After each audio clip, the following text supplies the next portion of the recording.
চোখটা বন্ধ করার সাথে সাথে ওই খাটের উপরে আপনাকে শোয়াবে না, বরং বাড়ির ভেতরে যদি কোনো চৌকি থাকে, ভাঙা চৌকি হইলে ওই চৌকির মধ্যে শোয়াবে। কি বলেন, ঠিক কিনা? বাড়ির ভিতরে যদি চৌকি না থাকে, পাশের বাড়ি থেকে নিয়ে আসবে। কিন্তু রক্ত পানি করা টাকা দিয়ে আপনি খাট বানিয়েছেন, ওই খাটটা আপনাকে বের করে দেওয়া হবে না। আপনার গায়ে দামি দামি পোশাক, সারাটা জীবন দামি দামি পোশাক পরেছেন, ওই দামি দামি পোশাক আপনার গায়ে আর রাখা হবে না।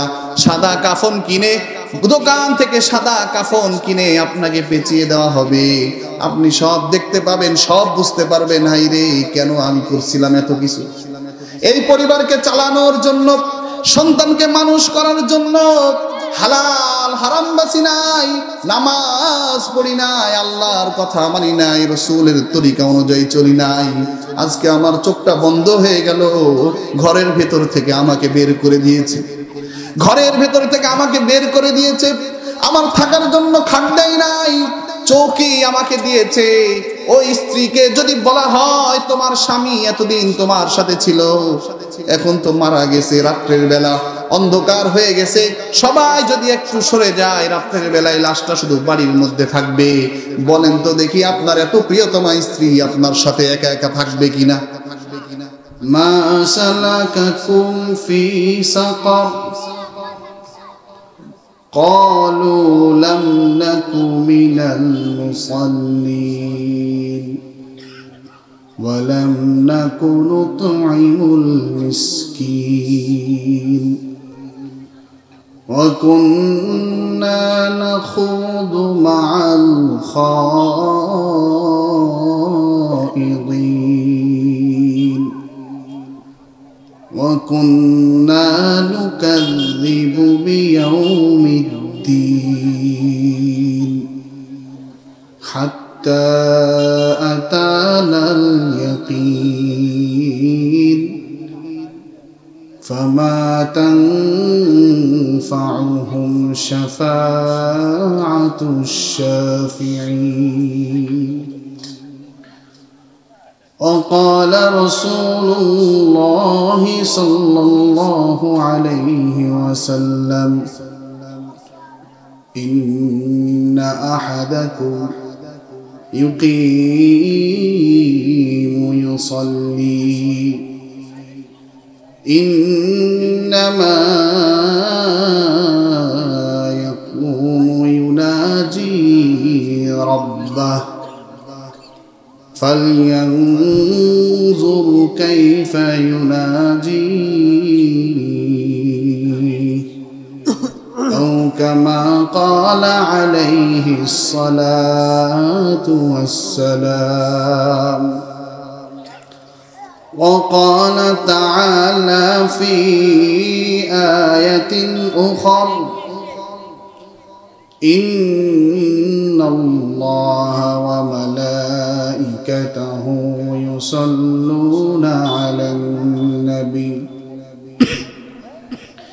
يا أيها الذين آمنوا صلوا عليه وسلموا تسليما আমরা সবাই নামাজে দুরূদ শরীফ পড়ি اللهم صل على محمد وعلى آل محمد كما صليت على إبراهيم وعلى آل إبراهيم إنك حميد مجيد اللهم بارك على محمد وعلى آل محمد كما باركت على إبراهيم وعلى آل إبراهيم إنك حميد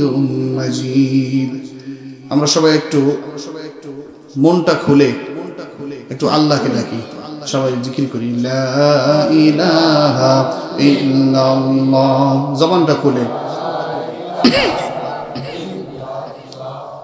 লা ইলাহা ইল্লাল্লাহ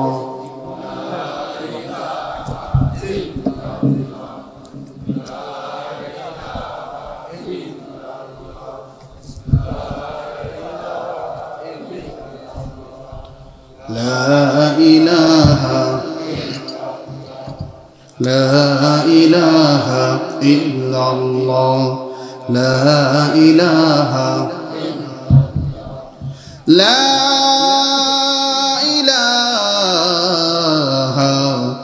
إلا الله محمد رسول الله سبحان الله والحمد لله لا إله إلا الله سبحان الله والحمد لله لا إله إلا الله زمان كله سبحان الله والحمد لله سبحان الله والحمد لله لا إله سبحان الله والحمد لله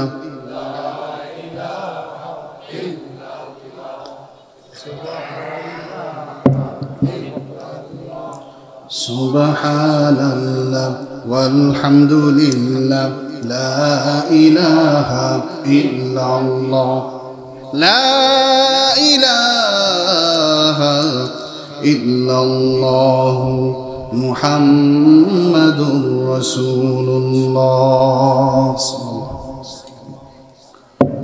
গাবতলা পশ্চিমপাড়া গোরস্থান জিয়ারত উপলক্ষে তৃতীয় বাৎসরিক ওয়াজ ও দোয়ার মাহফিলের আজকের সভাপতি মোহাম্মদ মুজিবুর রহমান সহ প্রধান বক্তা বিশেষ বক্তা মুআজ্জাজ মুহতারাম উলামা ইকরাম, আমার সামনে উপবিষ্ট দ্বীনের প্রেমিক, আল্লাহ প্রেমিক, নবী প্রেমিক, বিভিন্ন বয়সের ভাই ও বাবাজিরা, পর্দার অন্তরালে অবস্থানরত সম্মানিত শ্রদ্ধা মা ও বোনেরা, সবাইকে জানাই একেবারে অন্তরের অন্তঃস্থল থেকে ইসলামের সম্ভাষণ, আসসালামু আলাইকুম ওয়া রাহমাতুল্লাহ। সবাই ভালো আছেন? আমরা আজকে এমন একটা জায়গায় বসেছি, সাধারণত এই জায়গাটায় আমরা ঠেকাই পড়া ছাড়া আসি না, কি বলেন? অথচ এটা এমন একটা জায়গা, আজ হোক কাল হোক আমাকে আপনাকে আশাই লাগবে। আজ থেকে 200 বছর আগে চিন্তা করেন, কেউ না কেউ এই জায়গায় এসেছিল, এই গোরস্থানে এসেছিল, আসে নাই? কথা বলেন, আসছে তো? কিন্তু তাদের নামটাও আজ জানি না। তারা আমাদের মতোই দুনিয়াদারি করেছে, দুনিয়ার ইনকাম করার জন্য, উপার্জন করার জন্য বিভিন্ন জায়গায় ছোটাছুটি করেছে, কিন্তু তাদের নাম আজ জানি না। আপনি নিজেকে একটু চিন্তা করেন,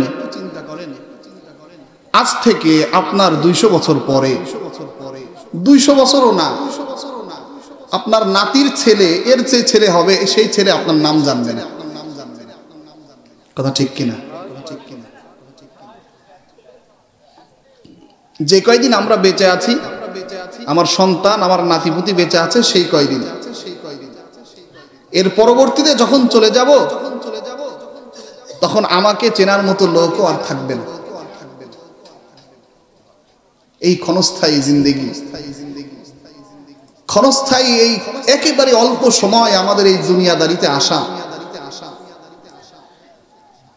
কিন্তু এই দুনিয়াদারি করতে গিয়ে যেই আল্লাহ আমাকে পাঠাইলেন দুনিয়াতে তার ইবাদত বন্দেগী করার জন্য, যেই আল্লাহ আমাকে পাঠালেন তাকে মহাব্বত করে ভালোবেসে নবীর তরিকা অনুযায়ী চলার জন্য, সেই আল্লাহকে ভুলে গিয়ে আমি পছন্দ করে নিয়েছি আমার যত বাইরের কাজ, আমার যত আত্মীয় স্বজন, পাড়া প্রতিবেশী পরিবার এগুলোকে আপন করে নিয়েছি, ভুলে গিয়েছি কাকে? আরো আসতে বলেন, কাকে? আমি আল্লাহকে আজ ভুলে গেলাম। চোখটা বন্ধ হতে দেরি, এই কবরে শুইতে দেরি হবে। আপনার যখনই বন্ধ হয়ে যাবে চোখটা, আপনি আর কিচ্ছু করার ক্ষমতা থাকবে না। হাসরের ময়দানে যখন উঠবেন, আল্লাহ বলবেন, বান্দা দুনিয়াতে কি আমাকে মনে করছিলা? দুনিয়াতে তো আমি এত নিয়ামত দিয়েছিলাম, এত কিছু করেছিলাম, আমাকে মনে করছিলা কিছু? উত্তর থাকবে। আল্লাহ তখন বলবেন, আল ইয়াউমা নানসাকুম কামা নাসিতুম লিকা ইয়াউমিকুম হাদা। বান্দা তুমি যেমন দুনিয়াতে আমাকে ভুলে গেছো, আজ এই মরার পরে আমার কাছে আসছো, আমি বান্দা তোমাকেও ভুলে গেলাম। বলেন নাউজুবিল্লাহ। এটা যদি কারোর সাথে হয়, একটু চিন্তা করেন, নিজেকে উপলব্ধির বিষয়। আমরা অনেক কিছু জানি, আমার সামনে যারা বসা আছেন, সাইডে যারা আছেন, আমার থেকে অনেক অনেক বেশি জানেন। সত্য কথা বলতে হবে, মিথ্যা কথা বলা যাবে না। কে কে জানেন না একটু হাত উঠান তো। সত্য কথা বলতে হবে, মিথ্যা বলা যাবে না, এটা হাত উঠান। অনেকে না বুঝে হাত উঠাইছেন। হাত উঠাতে বললে হাত উঠাবেন না, আগে বুঝে শুনে হাত উঠাতে হবে। মোটামুটি আমরা সবাই জানি না যে মিথ্যা বলা যাবে না, নামাজ পড়তে হবে, জানি না কয়জন হাত উঠান। ফরজ বিধান সবাই জানে, কিন্তু মসজিদের লোক পূজে কয়জন? অথচ যারা মসজিদে আসছে না, এরা কি মারা যাবে না?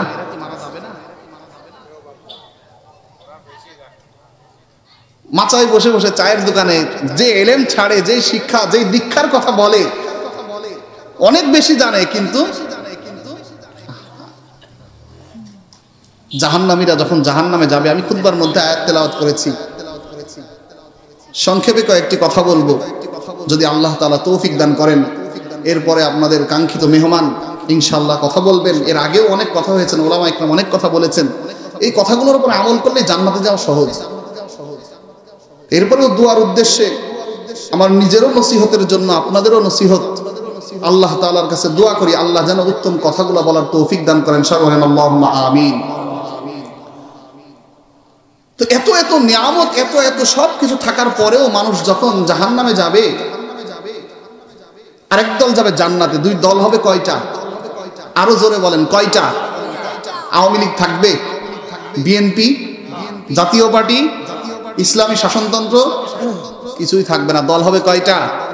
ফারিকুন ফিল জান্নাহ ওয়া ফারিকুন ফিস সাঈর। একদল জান্নাতি, আরেক দল জাহান্নামী হয়ে যাওয়ার সাথে সাথে জাহান্নামীরা জাহান্নামে চলে যাবে, জান্নাতীরা জান্নাতে চলে যাবে। জান্নাতীরা জাহান্নামীদেরকে ডাকবে, যে জিজ্ঞেস করবে, মা সালাকাকুম ফি সাকার, কোন জিনিস তোমাদেরকে জাহান্নামে নিয়ে আসবে? দুনিয়াতে তো একসাথেই চলাফেরা করলাম, একই বাজারের চাল খাইলাম, একই দোকানে চা খাইলাম, একই হাট থেকে বাজার করলাম, সবজি তুমিও যেটা খাইলা আমিও তো সেটাই খাইলাম, আমি আজ জান্নাতি, তুমি জাহান্নামী কেন? জাহান্নামীরা উত্তর দিবে চারটা। কারণ বলবে কয়টা? জোরে বলেন, কয়টা? ঘুম আসছে নাকি? বেশি রাত হয়নি? উত্তর দিবে কয়টা? জান্নাতীরা যখন জাহান্নামীদেরকে প্রশ্ন করবে, দুনিয়াতে একসাথে আমরা চলেছি, একই সাথে চলাফেরা করেছি, হাটে বাজারে ঘাটে সব সময় আমরা একসাথে ছিলাম, কিন্তু আমি আজ জান্নাতি, তুমি জাহান্নামী। মা সালাকাকুম ফি সাকার, কোন জিনিস তোমাকে জাহান্নামে নিয়ে আসলো? জাহান্নামীরা উত্তর দিবে, চার কারণে আসছি। কয় কারণে? আরো জোরে বলেন, কয় কারণে? চার কারণের কারণে আল্লাহ রাব্বুল আলামিন আমাদেরকে জান্নাতে দেন নাই, জাহান্নামে দিয়েছেন। এর ভিতরের এক নম্বর কারণ হলো, জাহান্নামীরা বলেন, আল্লাহ বর্ণনা করেন, ক্বালু লাম নাকু মিনাল মুসাল্লিন। জাহান্নামীরা ডাক দিয়ে বলবে, এক নম্বর কারণ হলো, দুনিয়ার ভিতরে ছিলাম, আল্লাহ আমাকে সময় দিয়েছিল, বিভিন্ন নিয়ামত দান করেছিল, সব কিছু দিয়েছিল, কিন্তু আল্লাহর জন্য সারাটা দিনের ভিতরে 24টা ঘন্টার জন্য 1 ঘন্টা সময় আমি বের করতে পারি নাই। 1 ঘন্টা সময়ের জন্য মসজিদে যেতে পারি নাই, ফরজ নামাজগুলো আমি পড়তে পারি নাই। আল্লাহ আমাকে 5 বার ডেকেছেন, আল্লাহ আমার সাথে কথা বলার জন্য 5 বার ডেকেছেন, একবারের জন্য আমি আল্লাহর ডাকে সাড়া দেই নাই। 1 নম্বর কারণ হলো, যেই কারণে আমি জাহান্নামী, তা হলো আমি নামাজি ছিলাম না। জোরে বলেন, কি ছিলাম না? নামাজি যদি না হই, জান্নাতি না জাহান্নামী? পিছনের ভাইরা বুঝতে পারছেন নামাজ না পড়লে কি?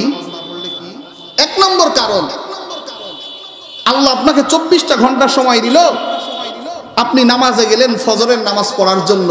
ফজরের নামাজ আপনি নফল পড়লেন না, কোনো নফল ধরলাম না আমরা, শুধু আল্লাহ তাআলা যেই কারণে আমাদেরকে ধরবেন ওই কারণগুলোই যদি আমরা দেখি, যে আপনার ফজরের নামাজ কয় রাকাত, সুন্নত 2 রাকাত, ফরজ 2 রাকাত, কয় রাকাত হইল?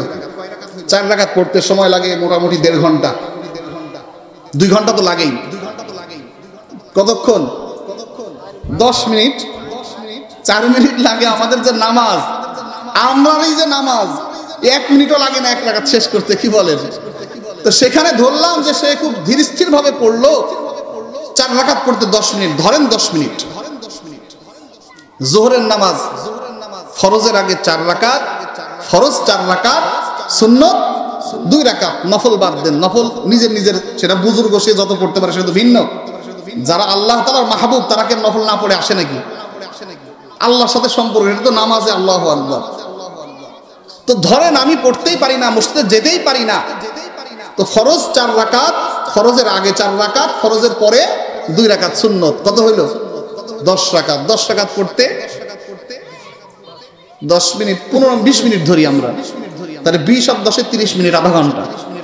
আসর 4 রাকাত সুন্নত, ওইখানে সুন্নতে গায়রে মুআক্কাদা বাদ দিলাম, আসর মাত্র 4 রাকাত পড়লাম, কয় মিনিট? 10 মিনিট। তাহলে হলো কত? 40 মিনিট। মাগরিবের 5 রাকাত, এটাও 10 মিনিট ধরলাম, হলো কত? 50 মিনিট। এশার 4 রাকাত ফরজ, 2 রাকাত সুন্নত আর 3 রাকাত বেতের পড়লাম, কমসে কম 9 রাকাত। এটা না হয় পড়তে আর 15 মিনিট, অর্থাৎ 1 ঘন্টা 5 মিনিট আপনার পুরা দিনের ভিতরে আল্লাহকে দিতে পারছেন না।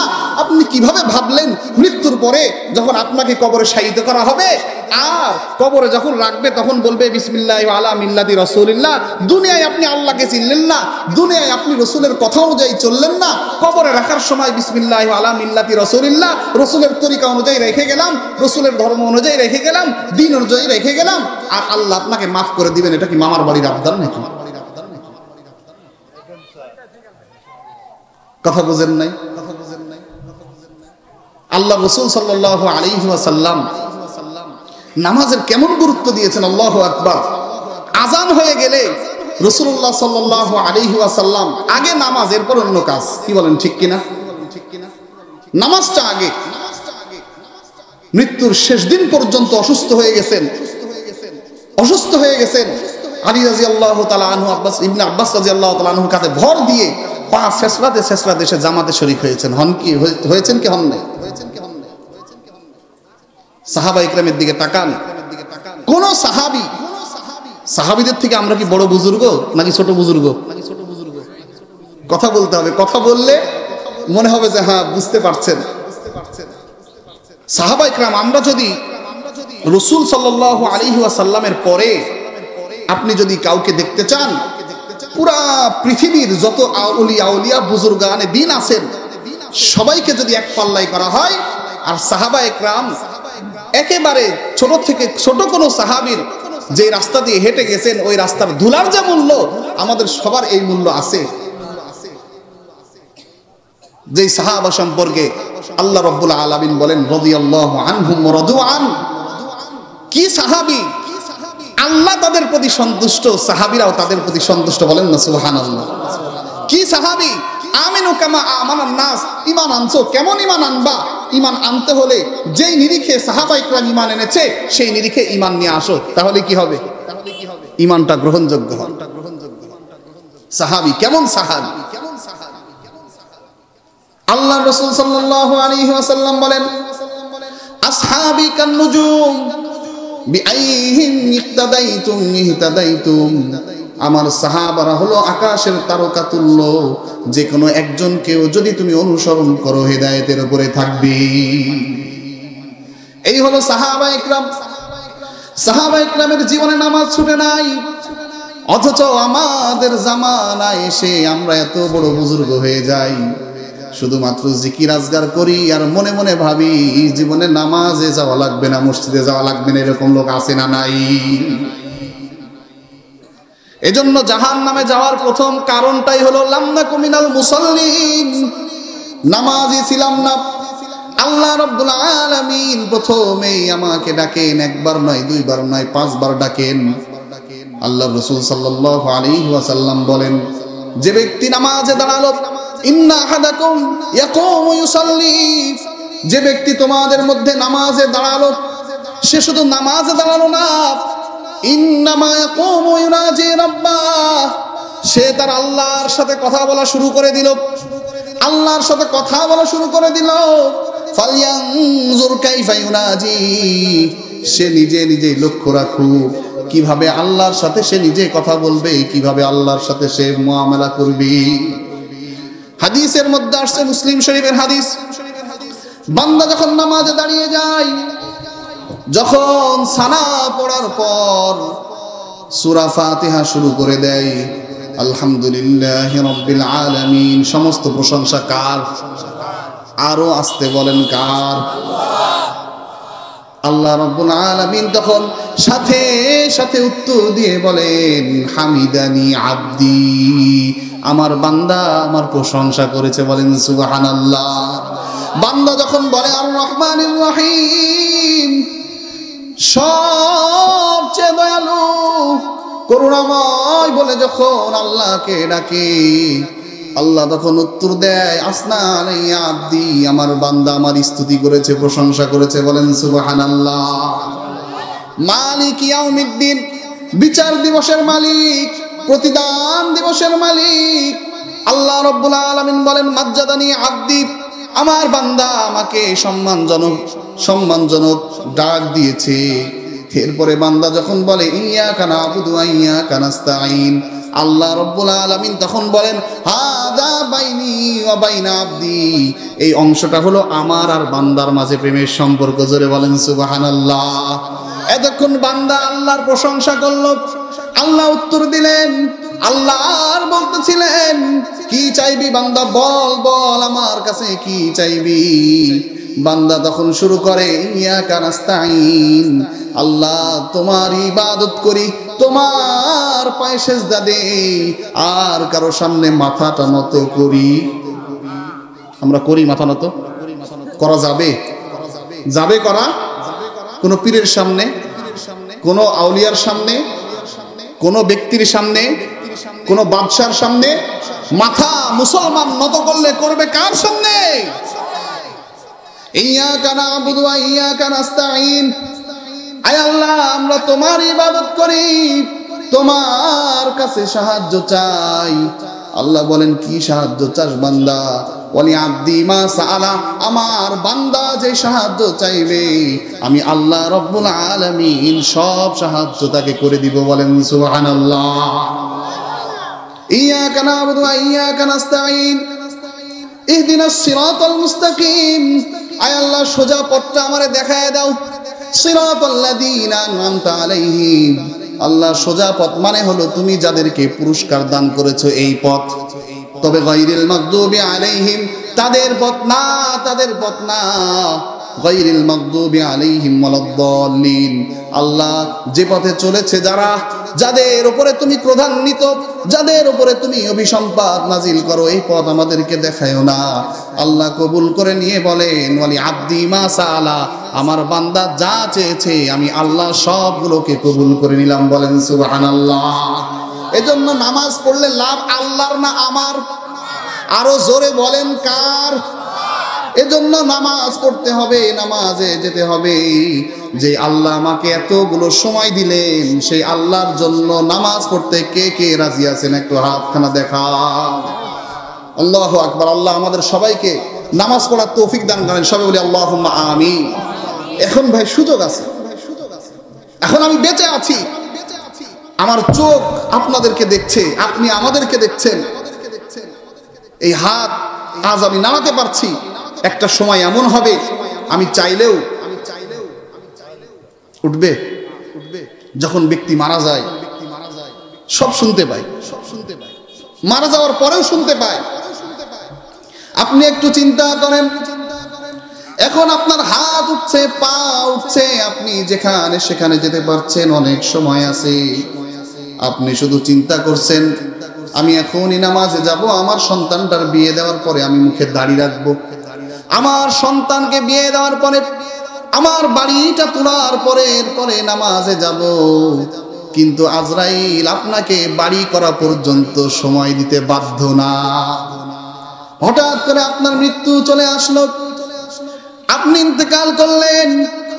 একটু চিন্তা করেন, ইন্তেকাল করার সাথে সাথে চোখটা বন্ধ হওয়ার সাথে সাথে এত কষ্ট করে বাড়ি করলেন, এত গাড়ি করলেন, সোফা করলেন, এত ফার্নিচার করলেন, চোখটা বন্ধ করার সাথে সাথে ওই খাটের উপরে আপনাকে শোয়াবে না, বরং বাড়ির ভেতরে যদি কোনো চৌকি থাকে, ভাঙা চৌকি হইলে ওই চৌকির মধ্যে শোয়াবে। কি বলেন ঠিক কিনা? বাড়ির ভিতরে যদি চৌকি না থাকে পাশের বাড়ি থেকে নিয়ে আসবে, কিন্তু রক্ত পানি করা টাকা দিয়ে আপনি খাট বানিয়েছেন, ওই খাটটা আপনাকে বের করে দেওয়া হবে না। আপনার গায়ে দামি দামি পোশাক, সারাটা জীবন দামি দামি পোশাক পরেছেন, ওই দামি দামি পোশাক আপনার গায়ে আর রাখা হবে না। সাদা কাফন কিনে, দোকান থেকে সাদা কাফন কিনে আপনাকে পেঁচিয়ে দেওয়া হবে। আপনি সব দেখতে পাবেন, সব বুঝতে পারবেন, হাই রে কেন আমি করছিলাম এত কিছু। এই পরিবারকে চালানোর জন্য, সন্তানকে মানুষ করার জন্য হালাল হারাম বাছি নাই, নামাজ পড়ি নাই, আল্লাহর কথা মানি নাই, রসুলের তরিকা অনুযায়ী চলি নাই। আজকে আমার চোখটা বন্ধ হয়ে গেল, ঘরের ভেতর থেকে আমাকে বের করে দিয়েছে, ঘরের ভেতর থেকে আমাকে বের করে দিয়েছে, আমার থাকার জন্য খাট দেয় নাই, চৌকি আমাকে দিয়েছে। ওই স্ত্রীকে যদি বলা হয় তোমার স্বামী এতদিন তোমার সাথে ছিল, এখন তো মারা গেছে, রাত্রের বেলা অন্ধকার হয়ে গেছে, সবাই যদি একটু সরে যায়, রাত্রের বেলায় লাশটা শুধু বাড়ির মধ্যে থাকবে, বলেন তো দেখি আপনার এত প্রিয়তমা স্ত্রী আপনার সাথে একা একা থাকবে কিনা? কেউ থাকতে পারবে না। কারণ যেই স্বামীকে এতদিন সাহস ভাবত, যেই স্বামী সাথে থাকলে রাতের অন্ধকার মনে হতো না, চোখটা বন্ধ করার সাথে সাথে ওই স্বামী আর স্বামী নাই, ওই স্বামী যেন তার ভয়ের কারণ হয়ে গেছে। কি বলেন ঠিক কিনা? যেই সন্তানকে এত কষ্ট করে মানুষ করলো, যেই সন্তানের জন্য সব কিছু করতে রাজি ছিল, সেই সন্তানও তার কথা আর শুনবে না, তাকে মাটি দেওয়ার জন্য প্রস্তুত হয়ে যাবে। এদিকে যারা কবর খোঁড়ার জন্য কুদালটা নিয়ে গোরস্থানে চলে আসবে, কেউ কেউ গরম পানি করার জন্য বড়ইয়ের পাতা খুঁজবে, গরম পানি বড়ই পাতা দিয়ে করিয়ে আপনাকে গোসল দেওয়া হবে। গোসল দেওয়ার পরে আপনাকে নিয়ে যখন গোরস্থানে আসবে, আপনি সব দেখতে পাবেন, নাই রে এত কষ্ট করে বাড়ি করলাম, বাড়ির ভেতরেও আমার জায়গা হলো না। আপনি ভাববেন হয়তো আমার জানাজার সাথে এত মানুষ আসছে, হয়তো আমার সাথে একজন থাকবে, দুইজন থাকবে, কেউ না কেউ থাকবে। কিন্তু ইমাম সাহেব যখন আপনাকে পিছনে নিয়ে সামনে নিয়ে মুক্তাদিদেরকে নসিহত করবে, তখন আপনি আফসোস করতে থাকবেন, সারাটা জীবন আমি কি করলাম, সারাটা জীবন আমি কি করলাম। সারাটা জীবন ইমাম সাহেবের পিছনে নামাজ পড়েছি, ইমাম সাহেবের পিছনেই নামাজ পড়েছি, কিন্তু সারা জীবন পিছনে থাকার পরেও এখন জানাজার সময় আপনাকে সামনে নিয়ে ইমাম সাহেব নামাজ পড়বে। এটা এমন একটা নামাজ, এই নামাজের পরে আপনার আর নামাজ পড়ার সুযোগ থাকবে না, আপনার আর নামাজ পড়ার সুযোগ থাকবে না। যখন গোরস্থানে আপনাকে দিবে, মাটি দেওয়ার পরে আস্তে আস্তে সব চলে আসবে, সবাই চলে আসবে, তখন আপনি আগ্রহ করে আশা নিয়ে অনেকজনকে বলবেন, ভাই আমার সাথে একটু থাকো, কেউ থাকবে না। গরমের সময় আমরা গরমের কারণে থাকতে পারি না, এত সুন্দর ঘর বানাই এরপরেও থাকতে পারি না, ফ্যান লাগাই, এসি লাগাই, এরপরেও গরম। যদি কারেন্ট চলে যায় আমরা সোলারের ব্যবস্থা করি। কিন্তু আপনাকে যখন বাঁশ বাগানের নিচে ওই কবরের ভিতরে রাখবে, তখন আপনি চিন্তা করেন চারিদিকে কোনো জানালা নাই, দরজা নাই, কেমনে আপনার ঘরে বাতাস পৌঁছবে? আপনাকে ঘরে রেখে আসার সাথে সাথে আপনার কাছে মুনকার নাকির চলে আসবে, এসে প্রশ্ন জিজ্ঞেস করা শুরু করবে। যদি আপনি আর ব্যক্তি এত জোরে চিৎকার করবে, আল্লাহ রাসূল বলেন ফায়াসিহু সাইহাতান, এমন জোরে চিৎকার করবে দুনিয়ার ভিতরে শুধু জিন আর ইনসান ছাড়া দুনিয়ার যত মাখলুক আছে সব মাখলুক সব আওয়াজ শুনতে পায়।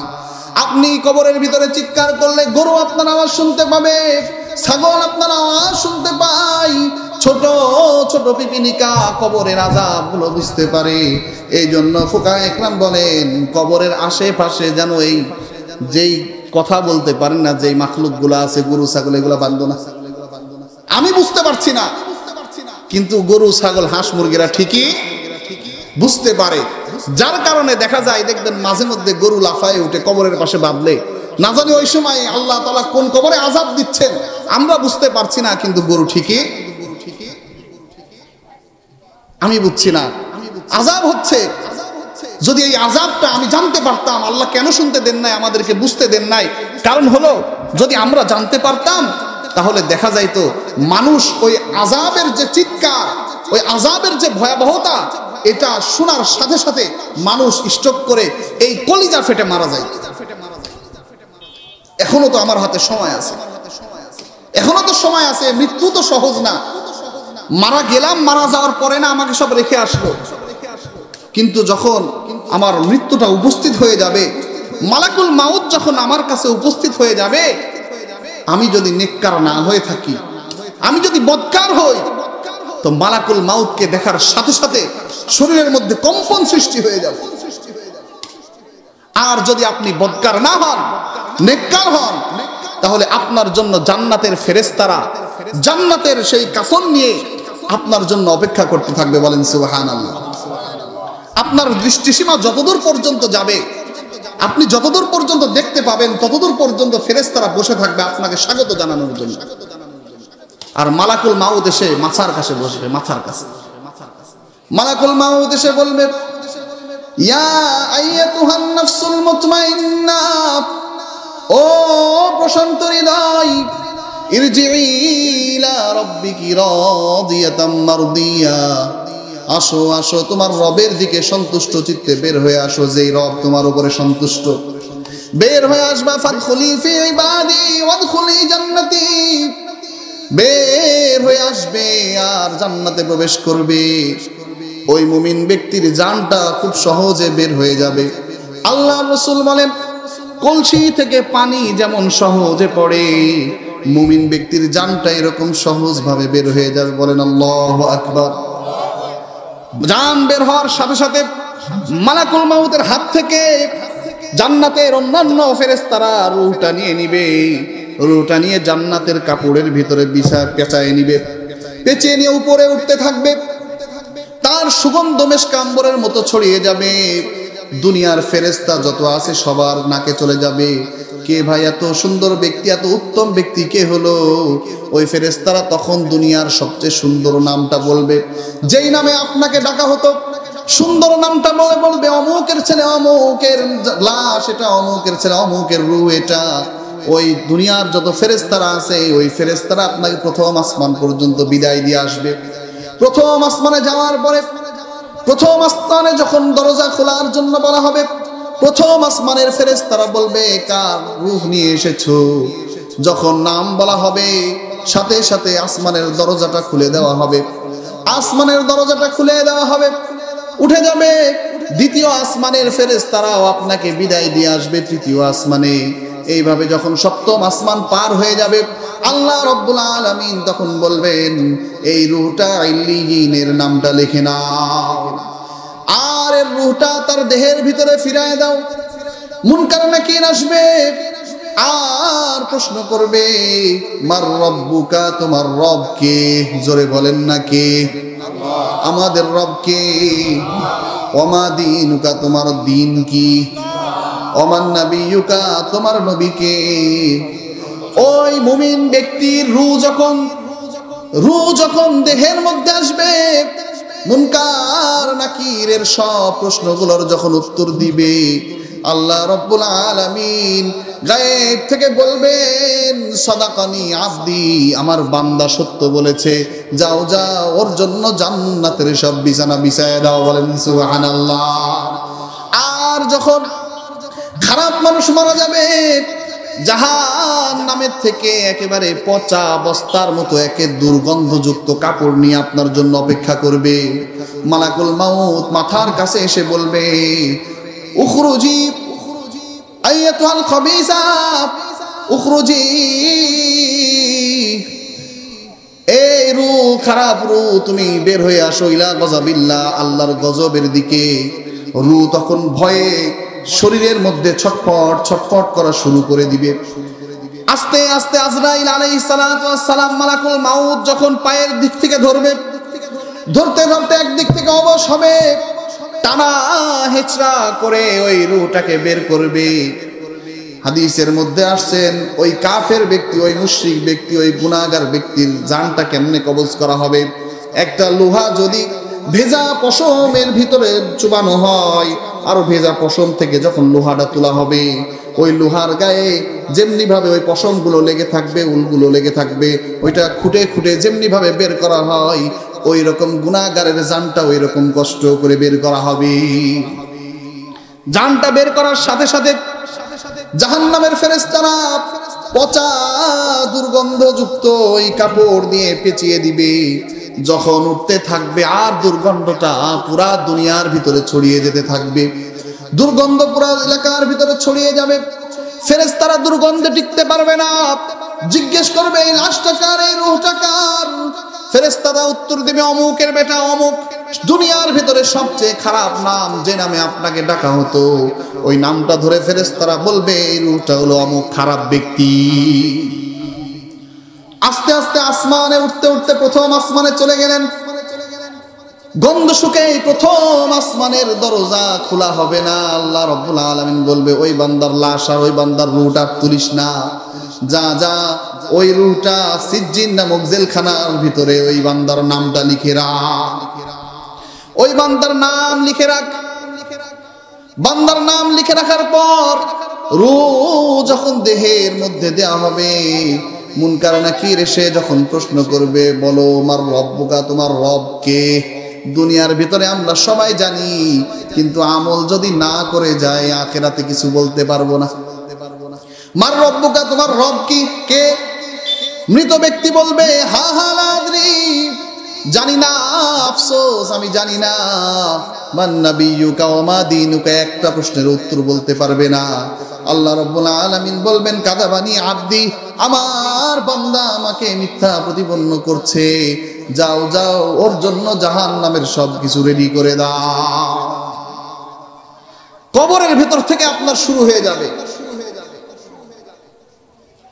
কবর এই জন্যই বলা হয়, কবর হলো এমন জায়গা, হয় জান্নাতের বাগান আর না হলে জাহান্নামের গর্ত।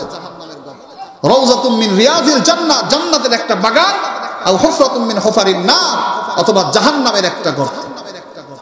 এজন্য কবরে তো আমাদের যাওয়া লাগবেই, কবরে তো আমাদের যেতে হবেই, কিন্তু এর আগে কবরে গেলে শান্তি পাওয়া যাবে, এই কাজ করতে কষ্ট হয় আমাদের। করব তো ইনশাআল্লাহ। তাহলে জাহান্নামে যাওয়ার এক নম্বর কারণ কি ছিল? ভুলে গেছেন? ভুলে গেলে তো হবে না। এক নম্বর কারণ ছিল নামাজ না পড়া।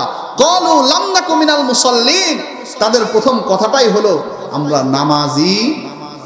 জোরে বলেন। তাহলে কি নামাজ পড়া যাবে? নিয়াত করা যাবে? অন্তত একটা আমল তো শুরু করেন। মাহফিল হচ্ছে, এত কষ্ট করে আপনারা মাহফিল দিচ্ছেন, আপনারাই তো দিচ্ছেন, এত কষ্ট করলেন, একটা মাহফিল করা চারটিখানি কথা না, অনেক ত্যাগ আছে, অনেক কষ্ট আছে। তা আপনারা যখন দিনের জন্য এতটুকু আগাইছেন, আরেকটু আগান না। আল্লাহর ঘর মসজিদ তো বেশি দূরে না, এখানেই তো মসজিদ, একটু যান না মসজিদে। একটু নামাজটা পড়ে দেখেন না মনটা শান্ত হয় কিনা। পড়বেন তো ইনশাআল্লাহ, পড়বেন তো ইনশাআল্লাহ। আল্লাহ রাব্বুল আলামিন আমাদের সবাইকে তৌফিক দান করেন, সবাই বলে আল্লাহুম্মা আমিন। তো এক নম্বর কারণ ছিল নামাজ না পড়া। দুই নম্বর কারণ ওয়ালাম নাকু নুতঈমুল মিসকিন। চারটা কারণ, এর মধ্যে দুই নম্বর কারণ কি? আমি অভাবগ্রস্তদেরকে খাবার খাওয়াইতাম না। চাইতে আসলে হয়েছে কেউ, যদি আমার থেকে খালি নিচের হয়, খালি পারি না দুইটা কি বাড়ি দিতে, এরকম হয় কি হয় না? এখানে কলু লাম নাকু মিনাল মুসাল্লিন ওয়ালাম নাকু নুতঈমুল মিসকিন, আমি দরিদ্রদেরকে খাওয়াইতাম না। তারা মুফাসসিরিন ইকরাম বলেন নফল তো পরের কথা, এখানে যেটা বলা হয়েছে এটা ফরজের কথা। আচ্ছা বলেন তো ফরজ দান কোনটা? আমরা যে দান করি মাশাআল্লাহ, যাকাত, কি বলেন? এই তো জানেন আপনারা মাশাআল্লাহ সব। যাকাত হলো ফরজ। তো এর দ্বারা মুফাসসিরিন ইকরাম বলেন যে এখানে নফল দান তো পরের বিষয়, এই যে লাম নাকু মিনাল মুসাল্লিন ওয়ালাম নাকু নুতঈমুল মিসকিন, আমি যে দরিদ্রদেরকে খাওয়াইতাম না, এর দ্বারা মূল উদ্দেশ্য হচ্ছে এখানে যাকাত, আমরা যাকাতই দিতাম না। আমাদের সমাজে আমরা যাকাত জানি না, কার উপরে যাকাত ফরজ, কার উপরে যাকাত ফরজ না। এর থেকে দুঃখের আর কি হবে বলেন? শতকরা মাত্র 2.5 টাকা। কয় টাকা? মাত্র 2.5 টাকা। আমরা সরকারকে এর থেকে বেশি ট্যাক্স দেই না? আপনি মোবাইলে 100 টাকা ভরলে কেটে নেয় না? ট্যাক্সই কেটে নেয়। তো আমরা সরকারকে দিচ্ছি, বাইরে দিচ্ছি, সব জায়গায় দিচ্ছি, অথচ আমার সম্পদ কতটুকু আছে? নেশাব পরিমাণ হইলে তাও এমনি এমনি না। যদি নেশাব পরিমাণ হয়ে যায়, 1 বছর ওই সম্পত্তিটা আমার কাছে থাকলে এরপরে তার উপরে 2.5% যাকাত আসে। কত পার্সেন্ট? হিসাব করে এটা দিতে হয়, কিন্তু দিবেন না। হ্যাঁ, এটা জাহান্নামে আপনি যখন হাসরের ময়দানে যাবেন, সব ফায়সালা হয়ে যাবে, তখন এই মালই সাপ হবে। কি হবে? সাপ। সাপ হয়ে আপনাকে কামড়াতে থাকবে। আর হাদা মা কানাস্তুম, আর ওই মালটা বলতে থাকবে এই যে আমি, এই যে সাপ, এটা অন্য কোনো সাপ না, এটা হলো আমি তোমার সম্পদ। হাদা মা কানাস্তুম লিআনফুসিকুম, এই সম্পদ যা তুমি নিজের জন্য সঞ্চিত করেছিলে, খরচ করো নাই, যাকাত দাও নাই, ফাদুকু মা কুনতুম তাকসিবুন, এখন সাপ চাখো, দেখো কেমন লাগে। সম্পদ বুঝাইছো, যাকাত দাও নাই, এখন বুঝো কেমন লাগে। এটা কার কথা? জোরে বলেন। যাকাত দিতে হবে। যাকাত দিবেন না, যে কোনো একটা শাস্তির মধ্যে আপনি পড়েই যাবেন। দুনিয়া আখিরাতের শাস্তি তো আছেই, দুনিয়াতেও কোনো না কোনো শাস্তির মধ্যে পড়ে যাবেন। রাসূলুল্লাহ সাল্লাল্লাহু আলাইহি ওয়াসাল্লামের জামানায় এক লোক ছিল, লোকটার নাম হলো সালাবা। নামটা কি? জোরে বলেন কি? সালাবা। খুব একটা ধনী মানুষ ছিল না। রাসূলের কাছে আসছেন, ইয়া রাসূলুল্লাহ, আপনি একটু দোয়া করেন না, আমি যেন একটু ধন সম্পদ হয়। কি হবে ধন সম্পদ করলে? আমি আল্লাহর রাস্তায় বেশি বেশি দিব। আমাদের মনে হয় না? হয় কি না? আমার যদি ধন সম্পদ থাকতো, আমি আল্লাহর রাস্তায় খরচ করতাম। আমার ধন সম্পদই না, আমি খরচ করব কি? দেখেন, খরচ করার জন্য, আল্লাহর রাস্তায় খরচ করার জন্য বেশি ধন সম্পদের দরকার নাই। আপনার 10 টাকা আছে, 1 টাকা দেন। আসমা রাদিয়াল্লাহু তাআলা আনহাকে আল্লাহ রাসূল বলছেন, ইরদাখি মাস্তাতাতি, তুমি যা পারো, যতটুকু সামর্থ্য আছে ততটুকুই দাও। তোমার 1 কোটি টাকাই দিতে হবে, 1 লাখ টাকাই দিতে হবে, বিষয়টা তো এমন না। তোমার আছে 1 টাকা, তুমি 4 আনা দিচ্ছ, তোমার নিয়ত যদি ভালো হয়, ওই 4 আনাই দেখা যাবে লক্ষ লক্ষ টাকার থেকে অনেক বেশি সওয়াব হয়েছে। সুবহানাল্লাহ। কিন্তু তোমার 1 লাখ টাকা দিলা, তোমার মনের মধ্যে কথা হলো, হ্যাঁ আমি টাকা দিলাম, আমার একটা পদ না দিলে কি হয়? একটা পদবি না থাকলে কি হয়? ওই রকম 1 লক্ষ না, 1 কোটি টাকাও যদি দেওয়া হয়, তারপরেও ওই 1 কোটি টাকার 1 কিঞ্চিত পরিমাণ সওয়াব আল্লাহ আপনাকে দিবেন।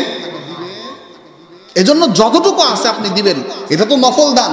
কিন্তু যাকাতের ক্ষেত্রে যেটা ফরজ, ফরজ বলতে 7.5 ভরি স্বর্ণ বা 52.5 ভরি রূপার সমমূল্যের যদি নগদ টাকা থাকে, সেটাও অন্তর্ভুক্ত হইলে আপনি যাকাত দিবেন 1 বছর থাকলে। এক্ষেত্রে আমাদের মা বোনদের হিসাবে একটু ভুল হয়ে যায়। আমাদের সমাজে একটা ভুল প্রচলন আছে, আমরা মনে করি স্বর্ণ আর রূপা যেটা ব্যবহার করা হয় ওইটার মধ্যে মনে হয় যাকাত আসে না, ওইটাও হিসাব করা হবে। ওইটাও কি করা হবে? যাকাত আর কুরবানির ক্ষেত্রে কিছুটা পার্থক্য আছে, ওলামা ইকরামের থেকে শুনে নিবেন। এখন মাসালা বলতে গেলে বহুত সময়, শুধু এতটুকু বলি, যাকাতের জন্য আপনার স্বর্ণ, রূপা, নগদ টাকা পয়সা আর ব্যবসায়িক পণ্য। কি বললাম? স্বর্ণ, রূপা, এরপরে নগদ টাকা পয়সা আর ব্যবসায়িক পণ্য যদি থাকে, এইগুলার কি আসবে? জাকাত আসবে যদি 1 বছর হয়। কথা কি বুঝে আসছে? তো বলতেছিলাম সাহাবার কথা। আল্লাহ রসুলের কাছে এসে বললেন, ইয়া রাসূলুল্লাহ, আমার জন্য একটু দোয়া করেন না, আমার জন্য একটু সম্পদটা বেড়ে যায়। আল্লাহ রসুল বললেন, কি ব্যাপার? আমি তো সম্পদের দোয়ার জন্য আসি নাই, মানুষের হেদায়েতের জন্য এসেছি, তুমি কেন টাকার দোয়া করো? সাহাবা বলল, ইয়া রাসূলুল্লাহ, আমার টাকা নাই, তা দান করতে পারি না, আমার যদি বেশি টাকা হয় আমি বেশি বেশি দান করব। আমার যদি টাকা হয় আমি বেশি বেশি দান করব। 1 দিন আসে, 2 দিন আসে, 3 দিন এইভাবে আসতে থাকে। পরবর্তীতে আল্লাহ রসুল দোয়া করলেন, আল্লাহ একটু ব্যবসায় বরকত দান করো। দোয়া করছেন কে? জোরে বলেন না কে? কবুল করবেন কে? আল্লাহ রসুল দোয়া করলে দোয়া কবুল না হয় উপায় আছে? কবুল হয়ে গেছে। এখন তার যে গরু ছাগল উট যেগুলো ছিল এগুলো শুধু বাড়ছে। মদিনা তো একটা শহর, ঘনবসতি এলাকা। কিছুদিন পরে এত বাড়লো, মদিনা শহর থেকে সামান্য একটু পাশে গেল। তো সেই সময় আগে তো 5 ওয়াক্ত নামাজ আল্লাহ রসুলের পিছনে পড়তেন, কিন্তু যখন একটু মদিনার থেকে হালকা একটু দূরে গেল, মসজিদ থেকে হালকা একটু দূরে গেল, তখন দেখা গেল কি যে তখন 5 ওয়াক্ত পড়তে পারেন না। যোহর, আসর, মাগরিব এই 3 ওয়াক্ত আপাতত। এশা গেল, ফজর গেল, আল্লাহ রসুলের পিছনে, আল্লাহ রসুল জীবিত, আল্লাহ রসুলের পিছনে পড়তে পারছেন না। আরো বাড়ছে সম্পদ, আরো বাড়ছে। বাড়ার পরে আরেকটু দূরে গেলেন। তো যখন আরেকটু দূরে গেলেন, একটু মাঠের সাইডে গেলেন, আরেকটু মাঠের দিকে, তখন এই যে যোহর, আসর, মাগরিব যে আল্লাহ রসুলের পিছনে পড়তেন এটাও বন্ধ হয়ে গেল। তখন সপ্তাহে 1 দিন আসা শুরু করলেন। কয়দিন? জোরে বলেন। 1 দিন আল্লাহ রসুলের পিছনে। আরো বেড়ে গেল। এখন যেখানে আছে এখানেও জায়গা হয় না, আরো দূরে চলে গেলেন। এত দূরে গেলেন, এখন জুম্মার নামাজেও আসা বন্ধ হয়ে গেল। আল্লাহ রসুল কিছুদিন পর খেয়াল করলেন, কি ব্যাপার, সাহাবা কোথায়? নামাজে দেখি না কেন? সাহাবা ইকরাম বললেন, ইয়া রাসূলুল্লাহ, ইয়া হাবিবাল্লাহ, তার ধন সম্পদ এত বেড়ে গেছে, গরু ছাগল এত বেড়ে গেছে, খামার এত বড় হয়েছে, সে আর মদিনার ভিতরে থাকে না, এত দূরে থাকে যেখান থেকে সে জুমার দিনেও আসতে পারে না, জুমার দিনেও আসতে পারে না। আল্লাহ রাব্বুল আলামিন আয়াত নাযিল করলেন, যাকাতের বিধান নাযিল হয়ে গেল। খুয মিন আমওয়ালিহিম সাদাকাতান তুতাহহিরুহুম ওয়া ইউযাক্কিহিম, যাদের সম্পদ হয়েছে ওই সম্পদ থেকে নাও, যাকাত নাও, আর সম্পদটাকে পবিত্র করে দাও। আল্লাহ রাসূল 2 জনকে পাঠাইলেন, 2 জনকে পাঠাইলেন। আল্লাহ রাসূল 2 জনকে বলে দিলেন, যাও যাও এলাকার ভিতরে যাও, যাদের যাকাত হয়ে গেছে, নিসাব হয়ে গেছে, তাদের কাছে পায়গাম পৌঁছায় দাও, আল্লাহ রাব্বুল আলামিন যাকাত ফরজ করে দিয়েছে, যাকাত ফরজ করে দিয়েছেন। যাও অমুক খামারির কাছে যাও। একজন খামারির কাছে গেল, যাওয়ার সাথে সাথে বললেন, আল্লাহর রাসূল কথা বলেছেন, যাকাত নিতে বলেছেন। ওই খামারি বলল, আল্লাহর রাসূল যেহেতু তোমাদেরকে পাঠিয়েছেন, যত ইচ্ছা, যে উটটা ইচ্ছা সবগুলো তুমি নিয়ে যাও। বলেন সুবহানাল্লাহ। সব নিয়ে যাও, আমার কোনো আপত্তি নাই, আল্লাহর রাসূল পাঠিয়েছেন। ওই 2 সাহাবী বললেন, না না, সবগুলো আমি নিব না, বরং হিসাব দাও, হিসাব অনুযায়ী যেই পরিমাণ যাকাত আসে ওই পরিমাণ যাকাতই আমি নিয়ে যাব। সেই ব্যক্তি যাকাত দিয়ে দিল। 2 সাহাবী এবার সালাবার কাছে গেলেন, সালাবার কাছে গিয়ে বললেন, সালাবা, আল্লাহর রাসূল আমাদেরকে পাঠিয়েছেন তোমার সম্পদের হিসাব করে যাকাত নিয়ে যেতে। সালাবা বলে, তাই নাকি? যাকাতের হিসাবটা কি দাও দেখি, একটু দেখি। বাস এবার হিসাব দেখা শুরু করছে। দেখার পরে বলছে, হ্যাঁ, এটা তো আমার জন্য দেয়াটা অপমানজনক। কি বলছে? এটা তো জিজিয়া, এটা করের মতো, এটা অমুসলিমরা দিবে। আমি আল্লাহ রসুলের পিছনে নামাজ পড়ি, আমি আল্লাহ রসুলের সাথে চলাফেরা করি, আমি না হয় একটু খামার করার কারণে একটু কোথায় আসছি, শহর থেকে বাইরে আসছি, তাই বলে আমার থেকে এরকম ট্যাক্স দিবে? যাও, এটা পরে চিন্তা করে দেখবো, বলে কি বলে না। মাহফিলের জন্য গেছেন ভাই, টাকা পয়সা দিলে মাহফিল তো চলে আসলো, যাও দেখি চিন্তা করে দেখবো না আছে কি নাই। নাই মনে হয় না, আছে। সাহাবাও এই কথা কইছে, আল্লাহ রাসূল বলছেন আচ্ছা এটা তোমার ট্যাক্সের মতো মনে হয়, ঠিক আছে চিন্তা করে দেখবো, যাও তুমি। দুইজন সাহাবী চলে আসছে আল্লাহ রাসূলের কাছে। আল্লাহ রাসূল জিজ্ঞেস করলেন কি বললো সাহাবা? দুই সাহাবী বললেন ইয়া রাসূলুল্লাহ, সে তো বলছে আমরা ট্যাক্স নিতে গিয়েছি, জিজিয়া কর নিতে গিয়েছি অমুসলিমদের থেকে যেটা নেওয়া হয়। আল্লাহ রাব্বুল আলামিন আয়াত নাযিল করলেন অমিনহুম মান আহাদাল্লাহ লাইন আতানা মিন ফাদলিহি লানাসাদদাকান্না ওয়া লানাকুনান্না মিনাস সালিহিন। আল্লাহ যদি আমাকে সম্পদ দান করে, অনেক অনেক সম্পদ দান করে, আমি আল্লাহর রাস্তায় ব্যয় করব। এখন যখন সম্পদ দান করলাম তখন আর আমি আল্লাহর সাথে কৃত ওয়াদা ঠিক রাখলো না, আমার সাথে ওয়াদা ঠিক রাখলো না। আমি সম্পদ দিলাম আর আমাকে দিল না। আয়াত নাজিল হয়ে গেল। আল্লাহ রাসূল সাহাবার আফসোস করলেন। সাহাবার আত্মীয় স্বজন যারা মসজিদে নববীতে ছিলেন দৌড়ে সাহাবার কাছে চলে গেলেন। সাহাবা কি করলা এটা, কি করলা এটা? আল্লাহর রাসূল পাঠাইলেন আর তুমি যাকাতটা নিয়ে গেলা না। সাহাবা যখন এই কথা শুনলেন অনেক উট আর গরু নিয়ে আল্লাহর রাসূলের দরবারে চলে গেলেন। মদিনার মসজিদের সামনে ওই উট আর গরুগুলোকে বেঁধে রাখলেন। ফজরের নামাজ শেষ হয়ে গেল। হঠাৎ করে এত আওয়াজ, গরুর আওয়াজ, উটের আওয়াজ, বিভিন্ন পশু পাখির আওয়াজ। মুসলমানরা মনে করলেন কোত্থেকে গনিমত আসলো, কিন্তু না না, গনিমত না, এটা যে সম্পদ যে নিয়ে আসছে তার নাম সালাবা।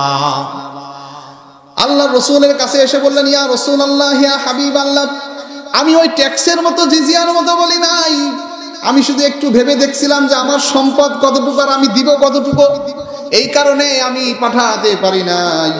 ইয়া রাসূলুল্লাহ, আপনি কিছু মনে করবেন না, এই যে যাকাত নিয়ে আসছি এই যাকাতটা আপনি গ্রহণ করে নিন। আল্লাহ রাসূল বললেন না, তোমার যাকাত গ্রহণ করা যাবে না। আল্লাহ ঘোষণা দিয়ে দিয়েছেন তোমার যাকাত আমি গ্রহণ করব না। এখন প্রশ্ন আসবে যে হুজুর তওবা করলে শুনি আল্লাহ সব মাফ করে দেন, দেন কি দেন না? এ তো তওবা করলো, যাকাত যা বলছিল বলছিল, এও তো তওবা করে যাকাতটা পরে নিয়ে আসলো, তাহলে আল্লাহ রাসূল গ্রহণ করলেন না কেন? প্রশ্ন আসে কিনা?